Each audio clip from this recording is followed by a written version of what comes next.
உடனே கடவுள் அவரிடம் 4வது சாப்டரில் அவர்கிட்ட கேட்குறார், யோனா, அந்த செடியை நீர் நட்டீரா? வீரபாண்டிய கட்டபொம்மன் வசனம் மாதிரி அதை நட்டீரா? தண்ணி ஊத்துனீரா? பராமரித்தீரா? என்றார் யோனா. அப்போ பயங்கரமான ஒரு வாக்கியத்தை கடவுள் சொல்லுகிறார். இதுதான் பஞ்ச், SMS பஞ்ச். நீ நடாத ஒரு பொருளுக்கும், நீ தண்ணி ஊத்தாத ஒரு பொருளுக்கும் இவ்வளவு நீ இரக்கம் காட்டுகிறாயே. அந்த சிட்டியில மக்கள் மட்டும் 120,000 மக்கள் மட்டும் இருக்கிறார்கள்.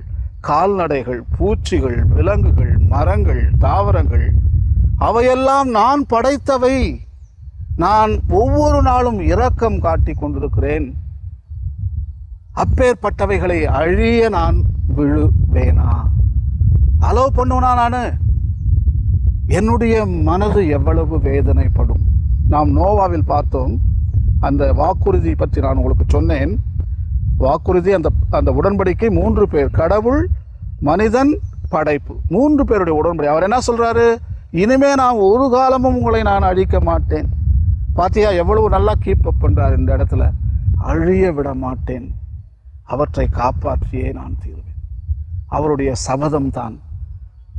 ஆண்டவர் இறைவன், படைப்பின் கடவுள். இந்த புத்தகத்தில் நாம் தெரிந்து கொள்வது மனிதருடைய கடவுள் மட்டுமல்ல, நமது இறைவன்.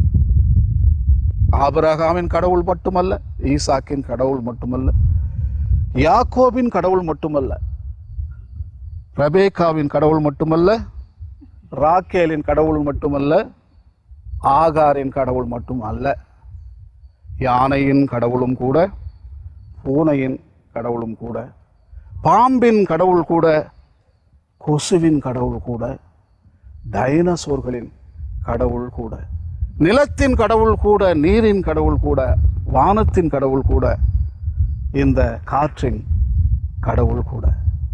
So he is not only God of humans, he is God of creation. படைப்பின் கடவுள், ஒரே தந்தை தான். எல்லோரும் அவரை அப்பா என்று நாம் அழைக்கின்றோம். எல்லா பிள்ளைகளுக்கும் அவரை அப்பா என்று அழைக்கக்கூடிய ஒரு உரிமை இருப்பதை இந்த புத்தகம் நமக்கு சுட்டி காட்டுகின்றது.